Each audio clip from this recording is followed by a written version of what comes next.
ಎಲ್ರಿಗೂ ನಮಸ್ಕಾರ. ಆಶಾ ಸಂತೋಷ್ ಯೂಟ್ಯೂಬ್ ಚಾನಲ್ಗೆ ಸ್ವಾಗತ. ನಾನು ಆಶಾ.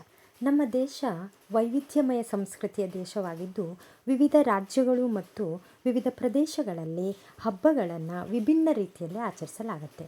ಇವತ್ತು ಭೀಮನ ಅಮಾವಾಸ್ಯೆ ಅಥವಾ ಜ್ಯೋತಿರ್ಭೀಮೇಶ್ವರ ವ್ರತವನ್ನು ಕೆಲವೊಂದು ಭಾಗಗಳಲ್ಲಿ ಆಚರಿಸಲಾಗ್ತಾ ಇದೆ.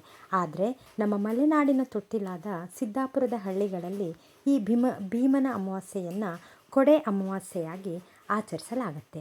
ಹಾಗಾದರೆ ಕೊಡೆ ಅಮಾವಾಸ್ಯೆ ಎಂದರೇನು? ಕೊಡೆ ಅಮಾವಾಸ್ಯೆ ಎಂದು ಹೆಸರು ಬರೋಕ್ಕೆ ಕಾರಣವೇನು ಅಂತ ನೋಡೋಣ.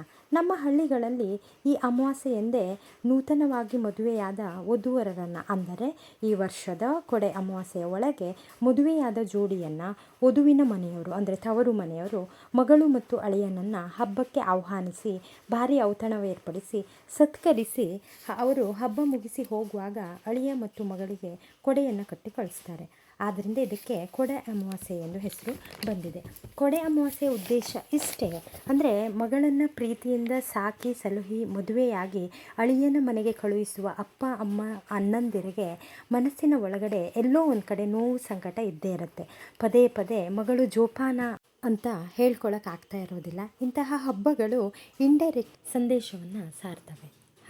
ಹಾಗಾದರೆ ಈ ಕೊಡೆ ಅಮಾವಾಸ್ಯೆ ಏನು ಸಂದೇಶವನ್ನು ನೀಡುತ್ತೆ ಅಂತಂದರೆ, ಕೊಡೆ ಹೇಗೆ ನಮಗೆ ಮಳೆಯಲ್ಲೂ ಬಿಸಿಲಲ್ಲೂ ನೆರವಾಗುತ್ತೋ ಹಾಗೆಯೇ ನನ್ನ ಮಗಳಿಗೆ ನೀನು ನೆರಳಾಗಿ ಇರು ಎಂದು ತವರು ಮನೆಯವರು ಕೊಡೆ ಕೊಡುವುದರ ಮುಖೇನ ಅಳಿಯನಿಗೆ ಸಂದೇಶವನ್ನು ನೀಡ್ತಾರೆ. ಹಾಗಾದರೆ ಈ ಆಚರಣೆ ಇಲ್ಲಿ ಕೆಲವೊಂದು ಕಡೆ ಹೇಗಿರುತ್ತೆ ಅಂದರೆ, ಬೆಳಗ್ಗೆ ಊರ ದೇವರಿಗೆ ಕುರಿ ಅಥವಾ ಕೋಳಿಯ ಬಲಿ ಕೊಡೋದಿರುತ್ತೆ. ನಾನ್ ವೆಜ್ಗಳನ್ನು ಕೆಲವೊಬ್ಬರು ಮಾಡ್ತಾರೆ.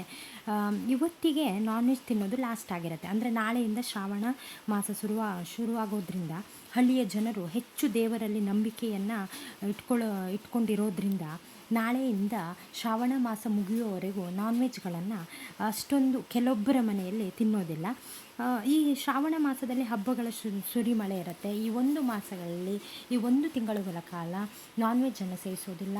ಶ್ರಾವಣ ಮಾಸವನ್ನು ಬರುವಂಥ ಎಲ್ಲ ಹಬ್ಬಗಳನ್ನು ಖುಷಿಯಿಂದ ಆಚರಿಸಲಾಗುತ್ತೆ. ನಮ್ಮ ಭಾಗದ ಭೀಮನ ಅಮಾವಾಸ್ಯೆ ಆಚರಣೆ ಅಂದರೆ ಕೊಡೆ ಅಮಾವಾಸ್ಯೆಯ ಆಚರಣೆ ಈ ರೀತಿ ಆಗಿರುತ್ತೆ.